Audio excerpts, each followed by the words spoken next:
Saint-Malo est une ville portuaire située en Bretagne, au nord-ouest de la France. Elle est reconnue pour ses remparts impressionnants qui entourent la vieille ville. Fondée au XIIe siècle, Saint-Malo a une riche histoire de navigation, de commerce et d'exploration. C'était le point de départ de nombreux explorateurs célèbres comme Jacques Cartier qui a découvert le Canada. Saint-Malo est également célèbre pour ses corsaires. Un corsaire, c'est comme un pirate légal. Ce sont des marins autorisés par le roi à attaquer les bateaux ennemis. L'un des plus célèbres corsaires est Robert Surcouf, né à Saint-Malo en 1773. Surcouf est connu pour ses exploits contre les bateaux anglais pendant les guerres napoléoniennes. Surnommé le roi des corsaires, il est devenu une légende grâce à son courage et sa stratégie en mer. À Saint-Malo, il y a une célèbre statue de Surcouf qui pointe son doigt vers l'Angleterre. Mais aujourd'hui, je vais vous parler des célèbres chiens de Saint-Malo, les chiens du guet, des bêtes féroces et dangereuses qui étaient employées pour protéger la ville des ennemis. Pendant plusieurs siècles, Saint-Malo a adopté une méthode unique pour assurer sa sécurité la nuit. Les chiens du guet. Ce groupe de chiens de garde était lâché chaque nuit autour des murs pour protéger la ville des intrus comme des pirates, des voleurs ou des ennemis étrangers. La tradition remonte, selon la légende, à l'année 1155, mais la première mention écrite date de 1465. Les chiens utilisés étaient principalement des dogs anglais, une race robuste et puissante, idéale pour la garde. Connus pour leur force, leur courage et leur fidélité, ces chiens imposants étaient capables de faire peur à n'importe quel intrus par leur présence. Ils étaient des gardiens redoutables, car ils étaient très gros et leur aboiement était très fort. Ils étaient entraînés pour reconnaître les habitants de la ville afin de ne pas les attaquer. Mais comme vous allez voir, quand ils attaquaient, ils étaient extrêmement dangereux.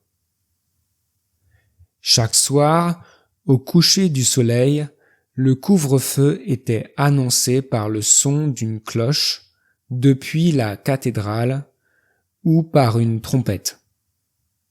Les portes de la ville étaient alors fermées et les habitants devaient rentrer chez eux. Des officiers municipaux spécialement désignés étaient chargés de lâcher les chiens.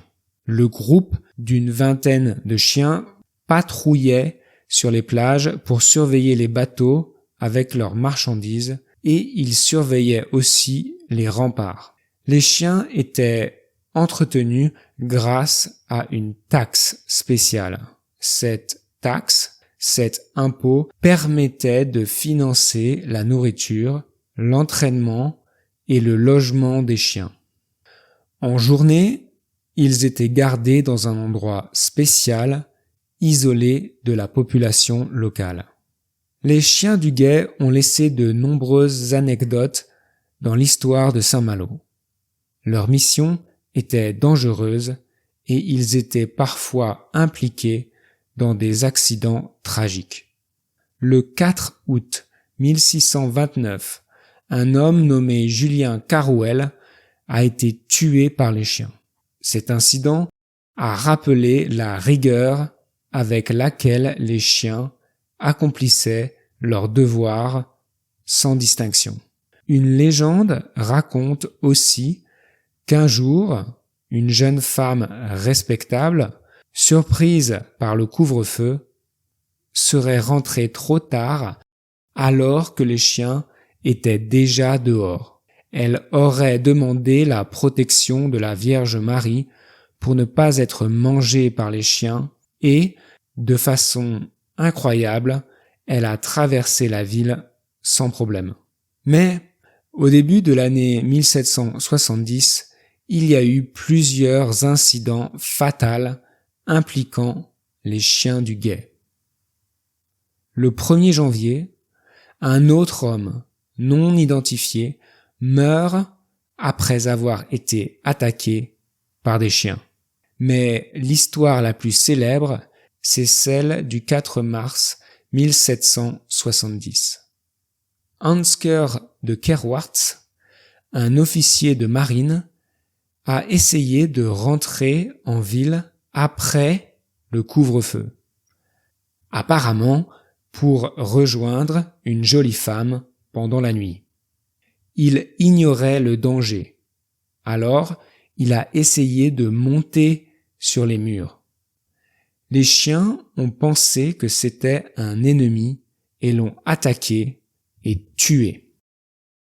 Son corps a été retrouvé, à moitié mangé, le lendemain. Cet événement tragique a provoqué un choc parmi la population et les autorités. Face à tous ces incidents, le gouvernement local a décidé de mettre fin à cette pratique. Les chiens du guet ont tous été tués par empoisonnement, c'est-à-dire qu'on leur a donné de la nourriture toxique qui les a tués. Et la tradition a pris fin après plus de 600 ans de service fidèle. Bien que les chiens du guet ne patrouillent plus les remparts de Saint-Malo, leur héritage existe toujours et est profondément ancré dans la culture locale. Par exemple, il y a la place du guet, qui rappelle la présence historique de ces chiens. Près du bastion de la Hollande, là où les chiens étaient autrefois gardés, se trouve aujourd'hui l'hôtel-restaurant Les Chiens du Guet. Et on peut voir sur l'hôtel la tête d'un dog. Les chiens du guet étaient aussi présents sur certaines versions des armoiries de Saint-Malo, symbolisant la protection et la vigilance. Il y a aussi un festival musical traditionnel breton de Saint-Malo qui a adopté le chien du guet comme emblème. Aujourd'hui, Saint-Malo est devenu une destination touristique très populaire, grâce à sa richesse historique et sa beauté naturelle.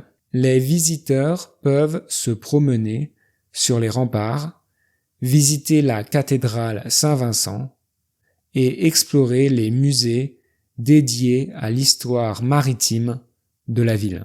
Les plages autour de Saint-Malo offrent des panoramas, des vues exceptionnelles sur la Manche. Et les marées sont parmi les plus importantes d'Europe. Et c'est un spectacle fantastique quand les marées sont très élevées.